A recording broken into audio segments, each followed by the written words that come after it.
Now.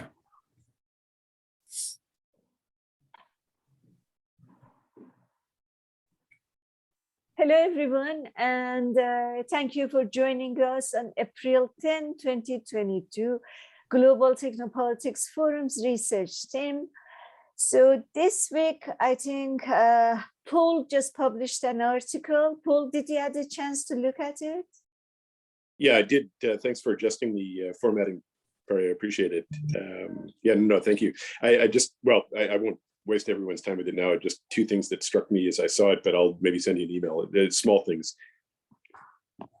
But do you want to tell everyone what the article was about? I know you have spoken about it, but just to refresh everybody's memory. Yeah, so it was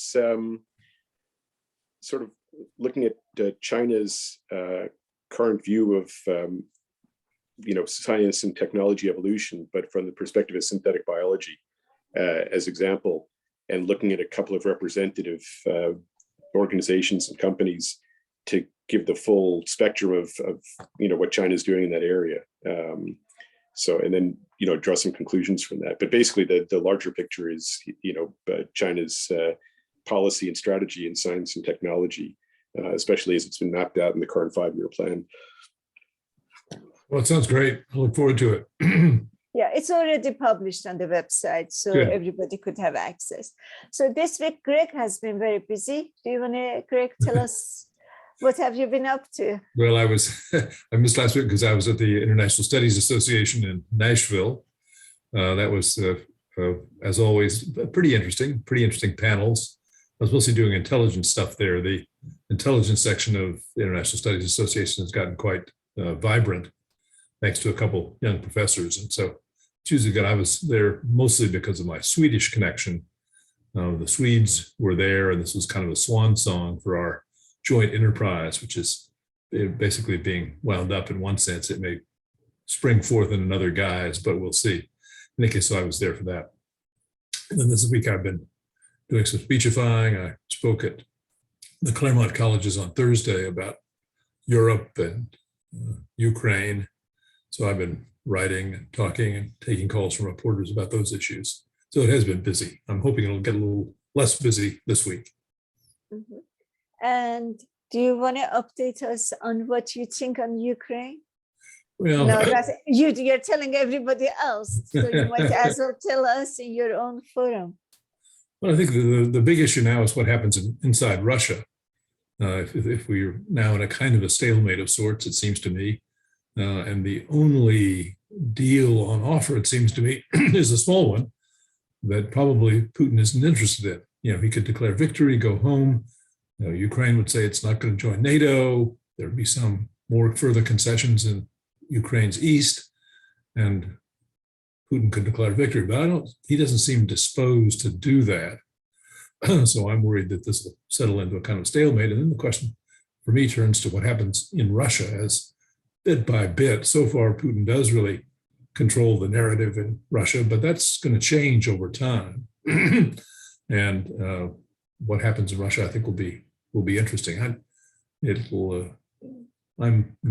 don't think sanctions are going to turn Putin around, but I suppose I'm most interested in some ways in the military. This has got to be horrible for them. They see soldiers and equipment chewed up with no possibility of being replaced in a war that many of them can't even quite understand. So it's I think that we'll see. But it's a dangerous time because I also worry that Putin might, if he feels like he's going down, might decide he's going to take a lot of us with him. So that's the biggest worry. Mm-hmm. Mm-hmm. And do you think calling him a war criminal is a signal? Well, in one sense, it wasn't a good thing to do. If you're trying to make a deal with somebody, calling them names is not a good thing. On the other hand, he is. So I think sometimes even in international politics and diplomacy, telling the truth is not such a bad thing. Right? I feel that it's maybe a signal to others in the country to realize that his time is up. West is not going to shake hands with him. It's not going to happen. So you might as well take an action. Mm-hmm. Mm-hmm. What kind of action? What do you mean by taking action? Sorry. inside the country. Inside the country, if you feel that the leader won't do it, so you might as well start to think twice for some Mass military movement. general, not necessarily people, but inside, you know, for military, basically generals, to think that, okay, now maybe we have to take the matters in our own hand.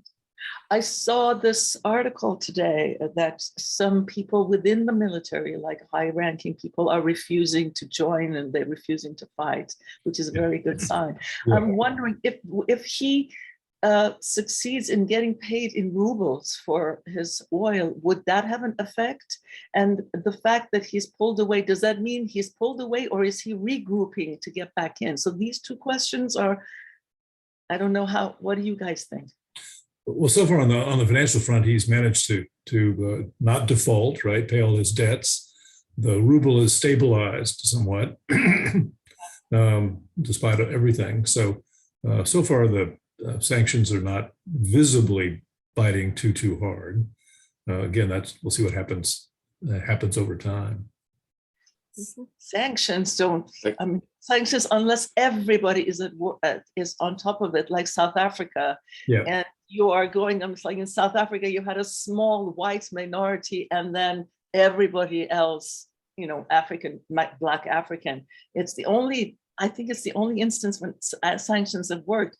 Other times, it's make things worse, like Venezuela, like Cuba, like Iran. Yeah, no, that's not worry too. I think in South Africa, you had a white minority that cared about being in international relations, didn't want to be a pariah. And everyone was on board with it. Like you would have to get a whole, this is like sanctions, just muscle flexing for nothing. Yeah. And the thing is, it seems to me he's not surrounded by incompetent people. I mean, the people running his finance, they've been this lady who is like their version of the Fed chief.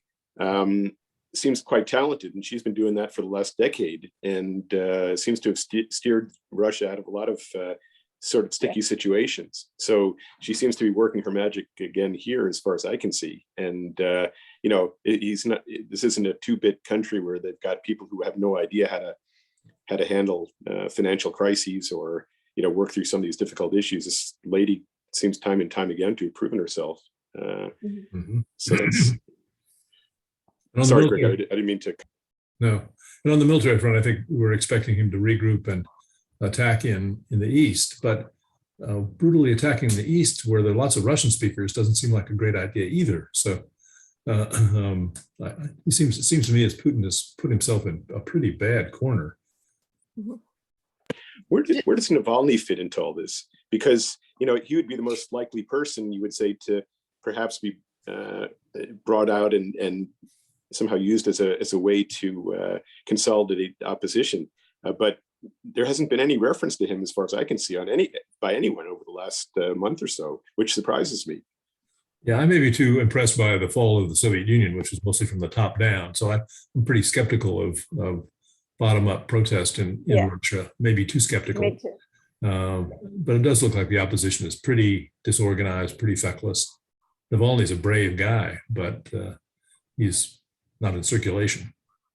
But I'm just curious that no one in Europe or the US has sort of raised the name, you know, and said, well, you know, we just like, although that didn't work out too well either, but Guaido in Venezuela, right? So there was a similar sort of, well, I don't know if it's a similar case exactly, but, you know, all these people in Europe and in the US recognized him as the leader of the country. Of course, in the end, that got sort of blunted, but I haven't heard anyone from anywhere float that idea, in this case, as unlikely as it may be.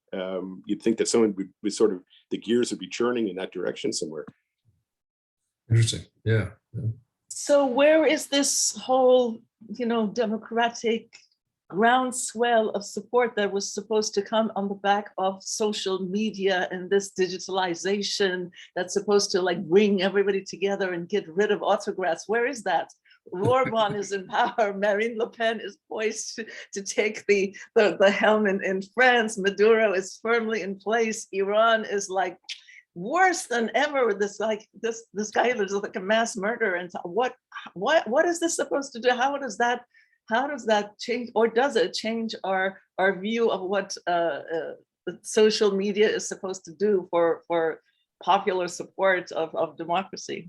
I don't know. It's just that it's a rhetorical question. Don't worry about answering. Well, it certainly is true that, I don't know about you, Firouzeh, but certainly 15 years ago, I thought that the new technology, information technology, would make it much harder for autocrats. They have been surprisingly good at adopting and implementing and using the stuff for their own ends. Stronger. I think that's a surprise to me, maybe not to everybody, but they've been pretty impressive. I agree. Yeah, I think I would take geopolitical disappointments as short term, and personally, I think in long term there is more promises comes from technology. I love your I'm an optimism. optimist. Yeah, me too. I do believe I love in your it. optimism. Yes. It's so beautiful.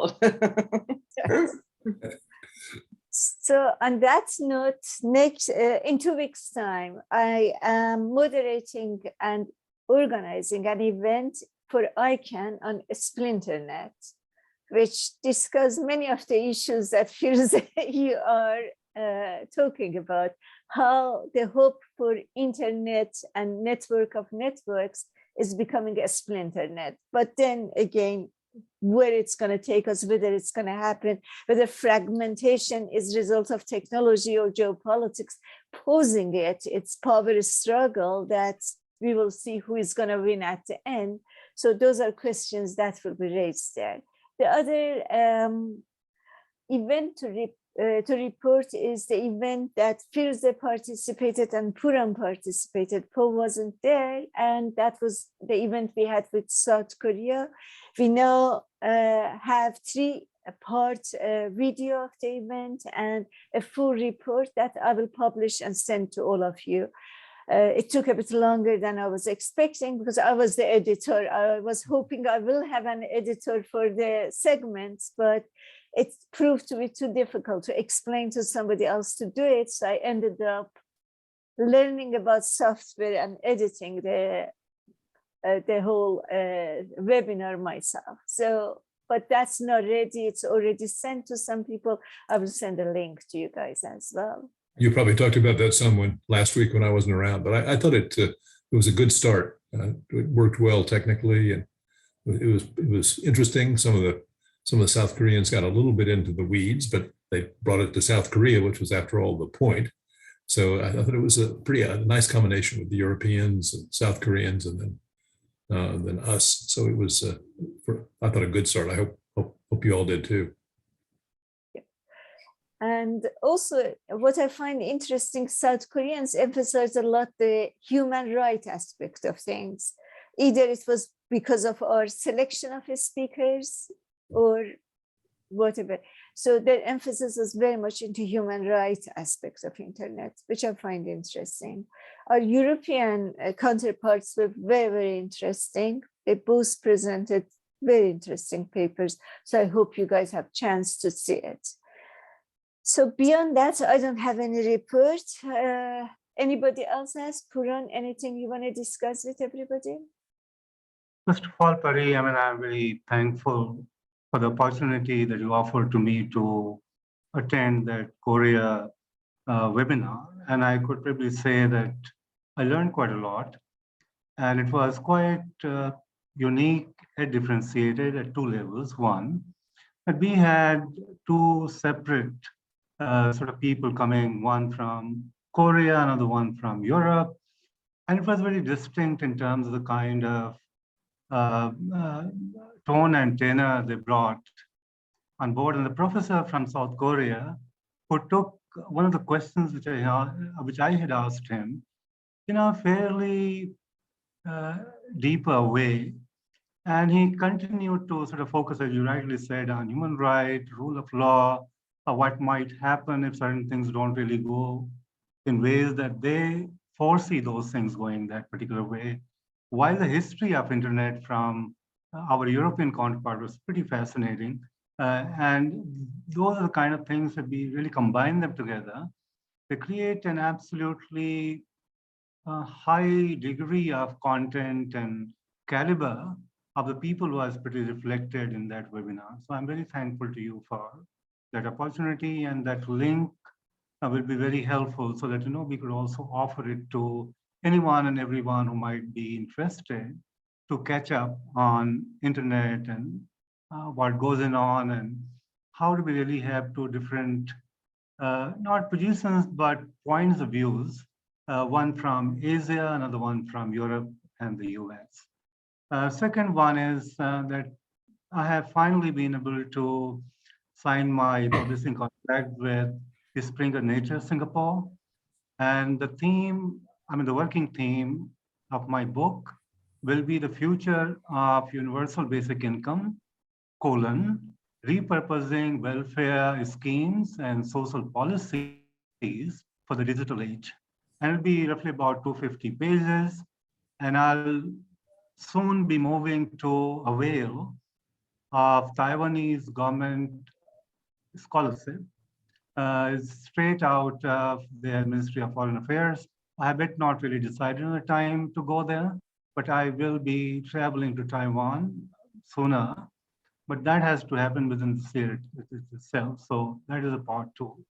Part three, Pari, I had some problem with my system and, I was running around to sign up my publishing contract with the Springer Nature. So I have not been really able to fulfill my commitment to you by way of not having been able to send you my full length paper on climate diplomacy and climate democracy, which I'm going to be doing this week. What I have also done at the same time is that I have done a small blog, which is all about what we were talking about, Russia's invasion on Ukraine and its implications on India's climate policy and practice.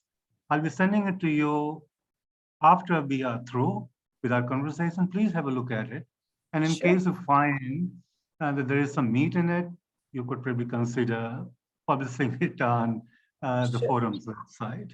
And finally, on Ukraine side, it'll be very interesting to see what Putin has done for the last 48 hours. He has now given the consolidated command of the military operations to a guy called Alexander.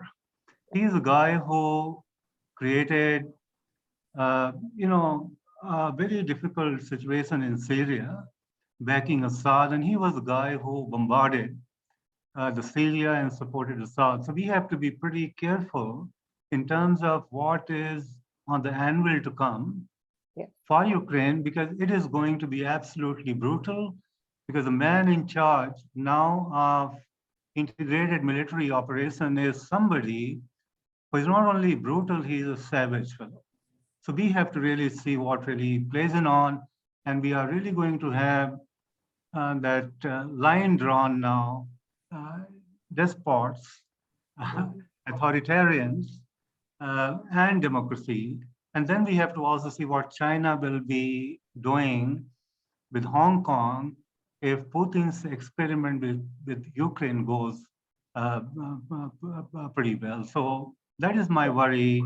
What will Chinese be doing with regard to Hong Kong is my worry in case Putin's experiment with Ukraine succeeds in ways he wishes to undertake that kind of a rapacious campaign which he has been doing in Ukraine. So that's my worry. Look out for this man, very savage, very brutal, and a heartless man altogether. Yeah, I saw a program actually on him last night. It's awful. Yeah.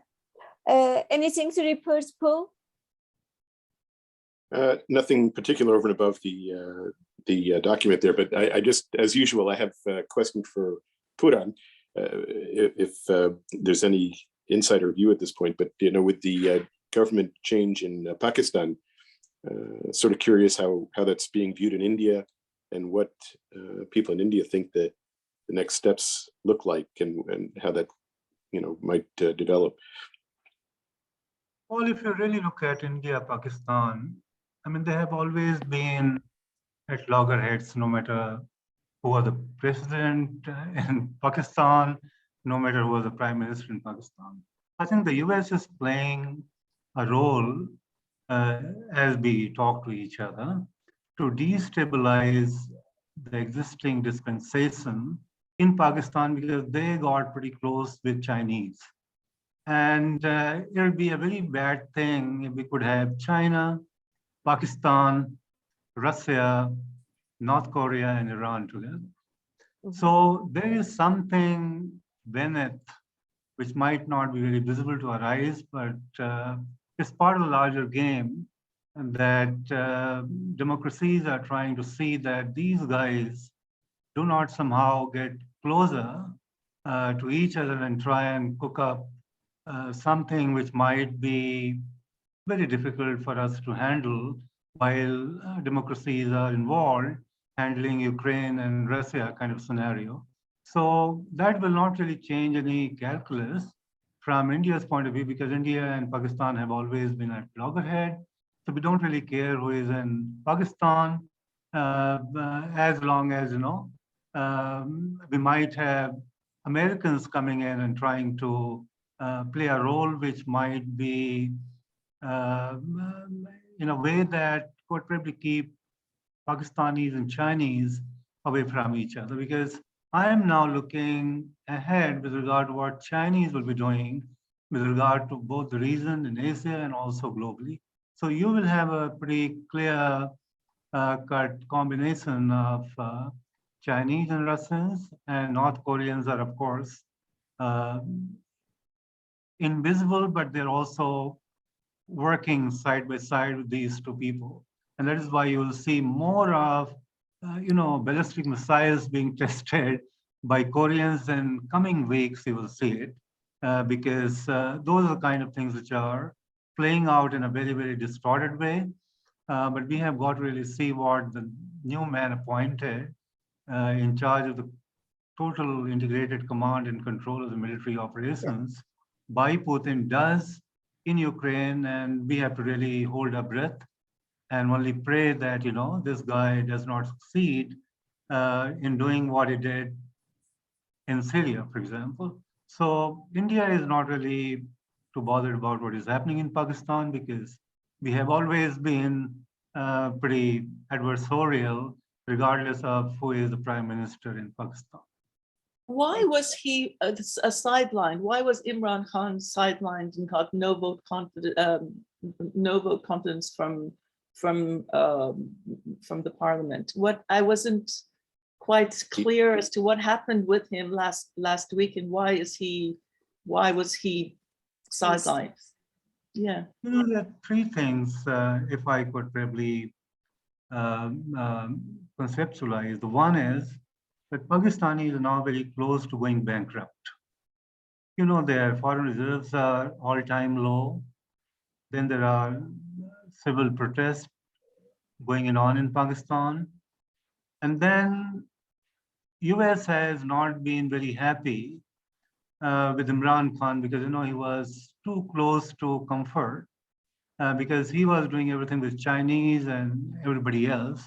He even traveled to China while, Ukraine and Russia war is going on, but those are the kind of things, So one, the foreign reserves are all-time low. There are civic protests taking on in Pakistan. And the third one is that the US has not been pretty happy the way the Pakistani establishment has been behaving at a time when, this war is going on. So there is both an internal factor playing on, but then there is something which is, US, India combined together, trying to see to it that there is some disruption in Pakistan so that they cannot really move ahead and do certain things in a very, very, obnoxious way, if I could probably say so. So this was the kind of a time when this happened, and the opposition party, even if they wanted to keep Imran Khan into the saddle for some more time, but warning came from, different places, and finally, despite his political party trying to hold him where he was, midnight oath went against him, and now there is a change in government, and the new man coming in is closer to the military in Pakistan and is seen to be a liberal person compared to what Imran Khan was. So in Pakistan, you have a liberal prime minister who will not really try and side too much with rogues and despots as they have been, doing in the past few years. So that's the kind of a backdrop in which this change in the government in Pakistan has come about. Thanks, Pura. Thank you. Yes. Greg, any comments? No, interesting. Thank you. All right. So I think now all eyes is on France to see what happens today, and that's going to be critical. So in that point, any comment from anybody? Firuze, any comment? Just one follow up to, because I'm still kind of following up with what's happening in Lebanon. Nothing has really changed. IMF has something else on the table with IMF, but it still is contingent upon central bank reform and transparency efforts. Still, there's no one accountable for the port explosion. There have been demonstrations to hold someone responsible, people walking with the pictures of their loved ones who died during the explosion. And it's interesting to see how after 2 years, still there's no movement. And so the same people in power and no one's giving up. So we'll see how that one works out. Okay, so any comments from anyone? No? In this case, I wish everybody a wonderful week ahead. And yes, and we see you next week. Good week, everybody. Take care. Take care. Thank you. Yeah, bye. Thank you. Bye-bye. Bye.